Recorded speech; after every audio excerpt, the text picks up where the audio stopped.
5 days, 9 to 10 hours of work a day, and a budget that's a little tighter than you might think. This is the result. Welcome to a brand new episode of Go. We are in the neighborhood of Crestwood and one of the beautiful Homes for the Holidays homes. This event has been going on for 9 years now in the city, and every year they give you a little bit of design inspiration, but they also give back to the community. We're going to learn all about it and the impact on the neighborhood of Crestwood on today's show. But first, they say you can't choose your family. However, for a local 12-year-old, the request for the perfect big brother did come true. With the holiday season upon us, many of us dream about stumbling upon a large pile of cash. Well, stumble might not be the right word, but we hit the streets to find out what you would do if you won big. Take a look. The big question is, how does touring 5 fabulously decorated homes give back to the community? We're going to let you know how after the break. We'll be right back.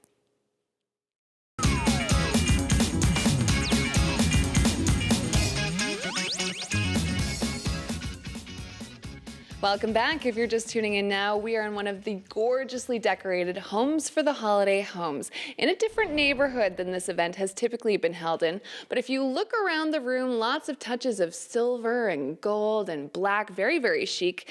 Coming up in the show, we're going to meet the designer behind this event who's put her touch of magic on it. Plus, we're also going to learn about the community impact behind Homes for the Holidays. It's more than just a tour of beautiful homes. It does so much more in our own backyards. Stay tuned for all of that and more, but first, Shot TV's Tim Dancy finds out where snow comes from.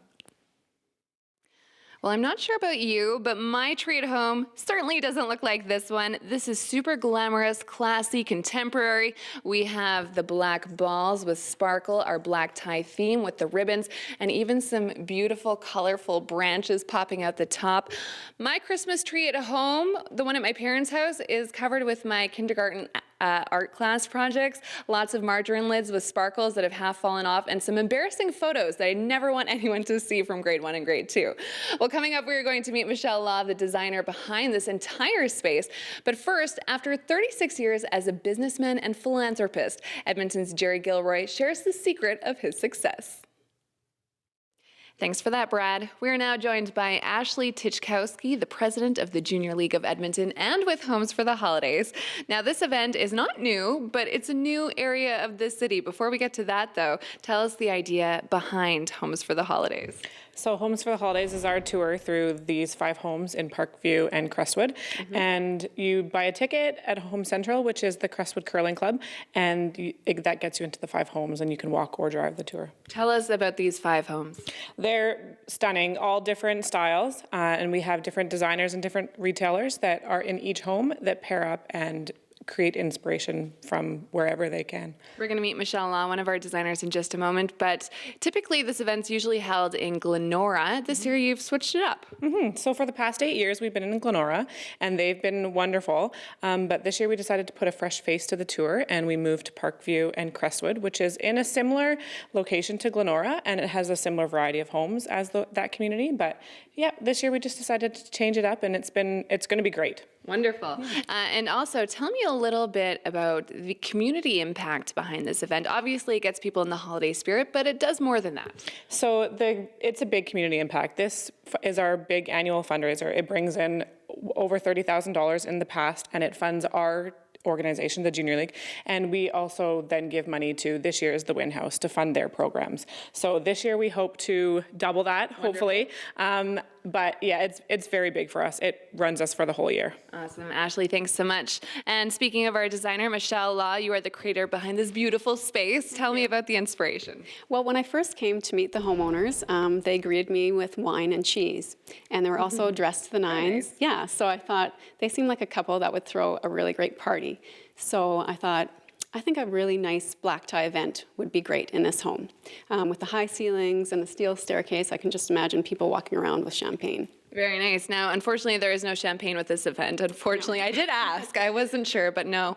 However, you had a lot of space to work with. How many hours of manpower did you put into creating this beautiful holiday room? Well, I'd say it altogether was probably about 5 days of full days, probably 9 to 10 hours a day. So it's been a lot of work, but of course it's for a great cause, and I think it turned out really nice. So It did, definitely. And what I love most about it is that Michelle told me you got a lot of your finds from the dollar store, Walmart, HomeSense, working on a budget, but still made such a chic space. And what did you name the space again? Haute for the holidays. Again, just haute couture, so very fancy, very black tie. Yeah. Congratulations, Thank it's you. beautiful. Coming up in the show, we are going to meet Tess from Wind House and find out where this money is going. We'll be right back.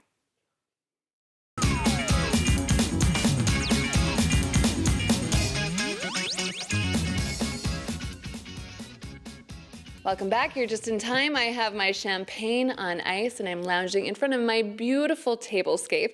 If you're just tuning in now, we are at one of the gorgeous Homes for the Holiday homes. This event's been going on for 9 years now. They've switched neighborhoods. It's now in the neighborhood of Crestwood. And before the break, we were speaking with Michelle Law, the designer behind this space, as well as Ashley Tichkowski from the event. This year, they're trying to raise double what they typically raise, around $60,000. Around 2,500 people come through these gorgeous homes. And even though it is about inspiring your creativity when you're decorating your own home, they're also giving back to the community. We're going to meet Tess from Wind House in just a moment. But first, I recently had the opportunity to spread kindness. Take a look. Equipped with only a backpack, a pair of boots, and an open mind, two 70-year-old men set off on a journey to find the meaning of life in Spain. Here's Shot TV's Bianca Jade with that story. Thanks for that, Bianca. We are now joined by Tess Gordy, the Executive Director of Wind House. Wind House is again the charity of choice for Homes for the Holidays this year. Tell us, where is that money going? The money from these proceeds are going to our donations program. We help women get together basic needs for when they leave the shelter and start out in their new homes. So we're putting together hampers with those basic needs, kitchenware, linens, toiletries, anything they need immediately to get them started. Can you tell us about the women that you help and that come to Wind House? Certainly. We're assisting women and children who have fled domestic violence, so we have a lot of programming, both individual and group format, for women and children who are needing to recover from the impact of domestic violence. And you've been in the community for quite some time. Yeah, the Edmonton Women's Shelter has been operating for almost 50 years. Wow. With so many women who need your help and your support, what does it mean for the people at home who come through the Homes for the Holidays event? How are they helping you? Oh, they're helping just by being aware of the issue, contributing to the needs of the shelters. November is Family Violence Prevention Month, so it provides an opportunity to talk about what we do and about the needs in the community around domestic violence and domestic violence prevention. Your website for more information. www.winhouse.org. Tess, thanks so much for your time. Thank you. Before we go, here's your on-the-go calendar. Homes for the Holidays does run all weekend here in the neighborhood of Crestwood. To get more information about this event and to buy those tickets, head to homesfortheholidays.com. And remember, even though you are touring beautiful, gorgeously decorated homes, you're also helping women and children in our community fleeing domestic violence. I've been your host, Dana Giesbrecht. We'll see you next time.